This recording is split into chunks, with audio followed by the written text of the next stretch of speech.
This is a special edition of Marketplace. Most of us carry our phones next to our body. And why wouldn't we? Science, tests, and the hidden message in your cell phone. I can't find it. Such information about health cannot become a fine print. We test the top-selling brands. So the results are in? We got the results. You surprised? I don't think I'll carry it the same way I have been. No, I'm a little bit worried. This is your Marketplace. There's a secret inside our phones. Really? Some would even call it a warning. Where would I be able to find you? It's a message that cell phone makers are required to share, but most have never seen it and can't even find it when they try. Control center? General? I can't find it, I'm gonna be honest. That's how it looks. The message in my phone says, to reduce exposure to RF energy, use a hands-free option, such as speakerphone, to carry the phone at least 5 millimeters away from your body to ensure exposure levels remain at or below the as-tested levels.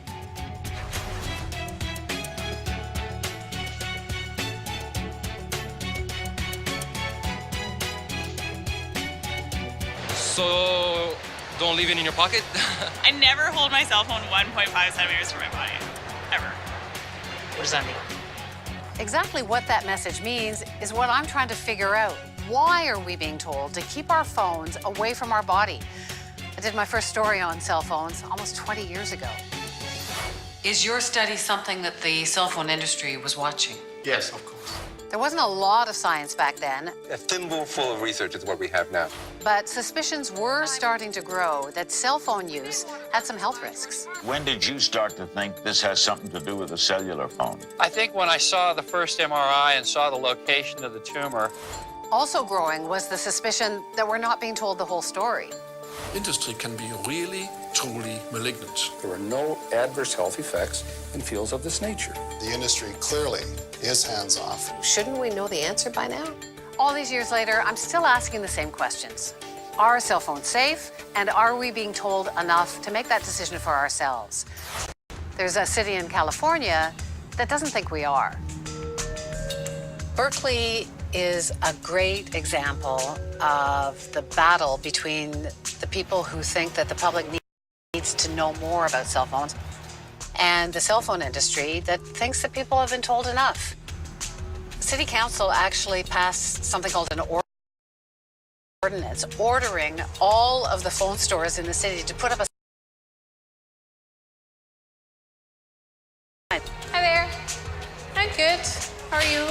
So when you walk in, you see the message that's inside your phone actually up on the counter. So they do have it here. And then they think that people will have more information. Hi there. They might change their behavior, or they might choose not to change their behavior.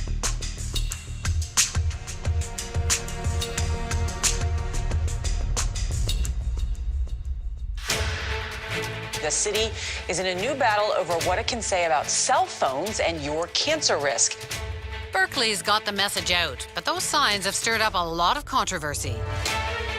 For now, this law is in effect. The cell phone industry wants them to come down. Face off today between two very high-profile attorneys over the issue of cell phone radiation warnings. On the cell phone industry side, the same lawyer who fought for big tobacco. There are no link between cell phones and any known health problems. They're arguing that the signs are alarmist. The total effect, Your Honor, is watch out. But Berkeley is standing their ground. All we've done is to make sure that consumers are aware of this basis. The fight is expected to go all the way to the Supreme Court. We will let you know when he issues his ruling. Did you have any idea that this would lead to this? I did.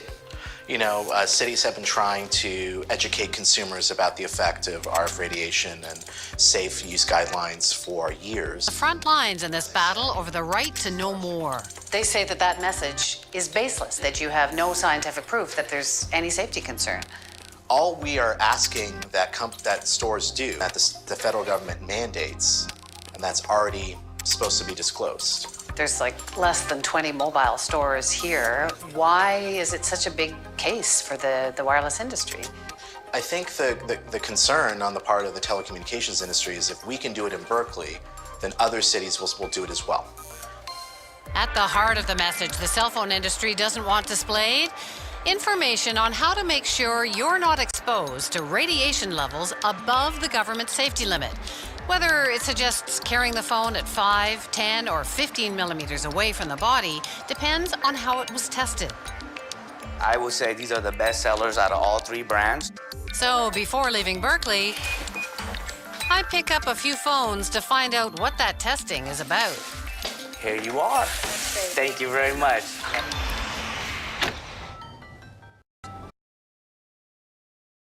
I was blind, now I can see. You better leave her out of me. I'm moving on up now.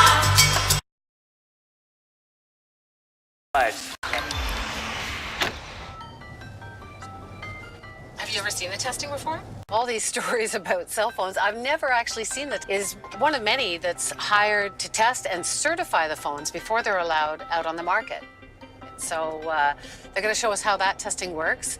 But also, we've asked them to do an extra test for us because we want to see what happens, what results they get when they test the phone the way people actually use them, right up against the body.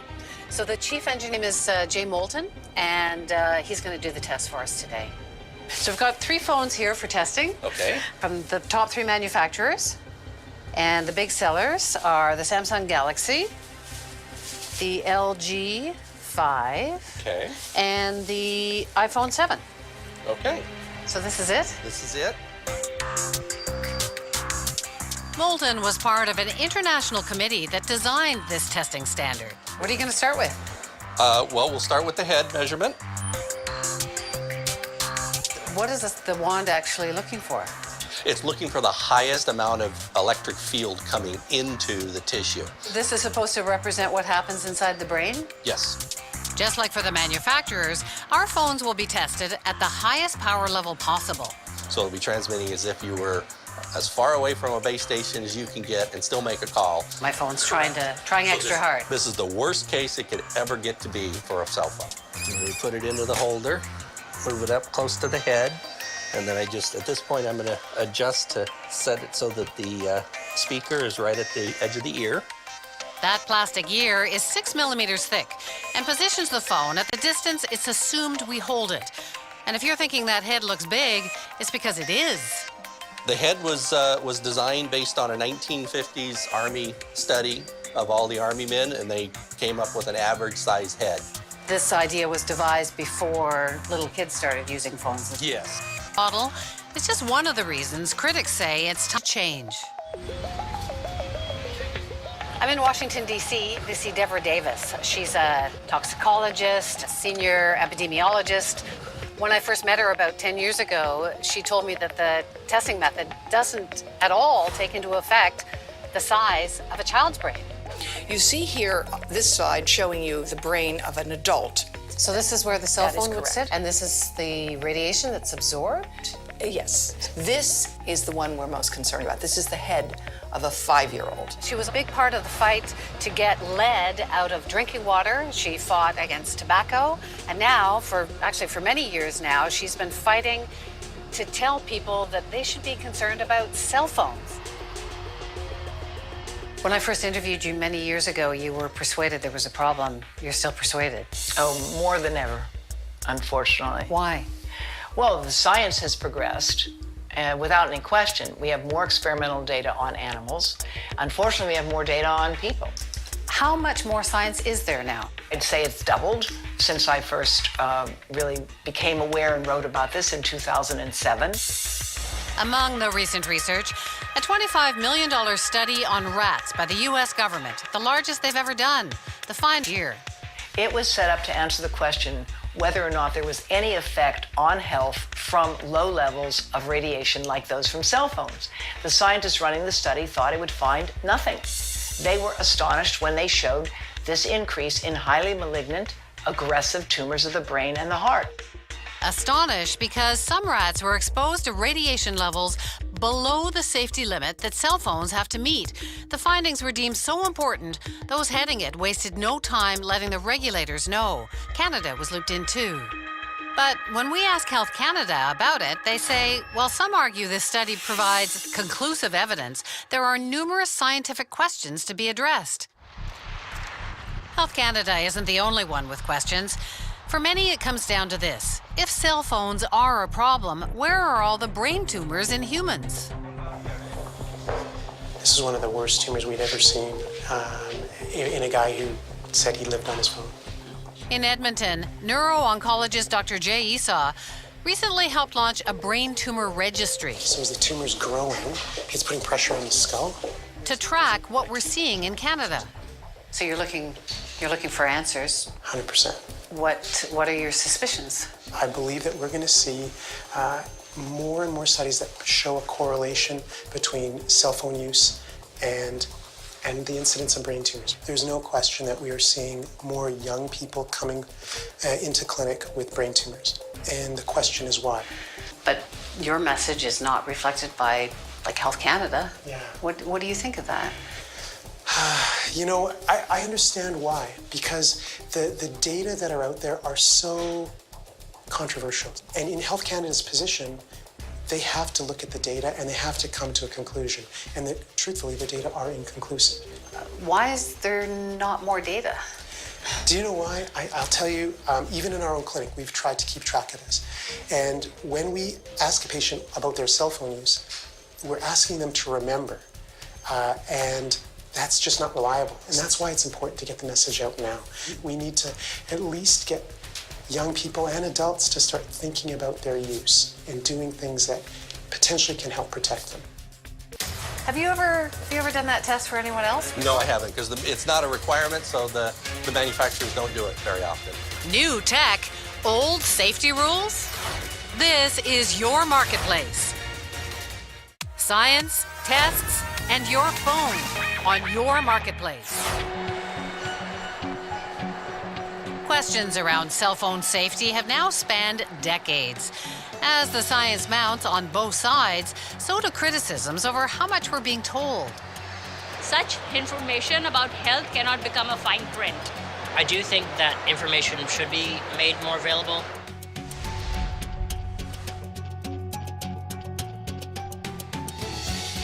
Why the concern? It's constantly emitting microwave radiation. And that radiation, if it's right next to your body, gets into you, whether it's your breast or your pants pocket. The reality is, every millimeter closer to the head or body you keep a phone, you can get more radiation. So why does the government allow phones to be tested at a distance? Okay, so this is where we do the body measurements, is on the flat phantom. And what will happen when we test them the way you actually wear them? So first you're going to do it with the distance? Yeah. Chief Engineer Jay Moulton is helping us find out. First measurement we'll do is with a 5 millimeter gap, which this is a 5 millimeter distance. Because that's how they test it? With a 5 millimeter distance? This is how Apple did the original test. Apple tests closer than many at 5 millimeters. LG does their testing at 10. Samsung tests this phone at 15. That's a full 1.5 centimeters away from the body, the maximum allowed. That seems like, who wears their phone 15 millimeters away? It's a big gap. A gap that was designed in the day of holsters. When was the last time you saw somebody with a phone there who wasn't under age 70? Why don't they test the way that people use it, like next to the body? I think if phones were tested the way people use them, none of them would pass. The results from the first test, the way manufacturers do it, are in. All 3 phones come within the safety limit. Okay, so that's no surprise to you? That's no surprise. Time to start our test the way most of us carry them. We'll roll this thing all the way up until it touches and has a 0 gap. Have you ever done that test for anyone else before? No, I haven't, because it's not a requirement, so the manufacturers don't do it very often. Not required, even though most people we talk to say this. Yeah, I definitely would not carry it 5 millimeters for my body. I would have it very close to me. Here, it's in my jean pocket over here, or it's in my back pocket.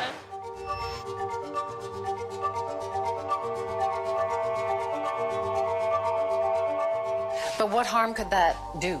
We have known now for more than 10 years that men who keep phones in their pocket have lowered sperm count, they have poorer sperm quality. Young women sometimes wear their phones in their bra. Correct. This is an MRI that was shared with us by our colleague, Dr. John West, of a 21-year-old. These are tumors in her breast, the hot spot right here, right under where the phone was kept. But how do you know that could be caused by a cell phone? We don't know, but what we know is this. It's extraordinarily unusual for a young woman to have one breast cancer, to have 2, 3, or 4, and they all develop as separate tumors under the antenna of the phone. That's beyond coincidence.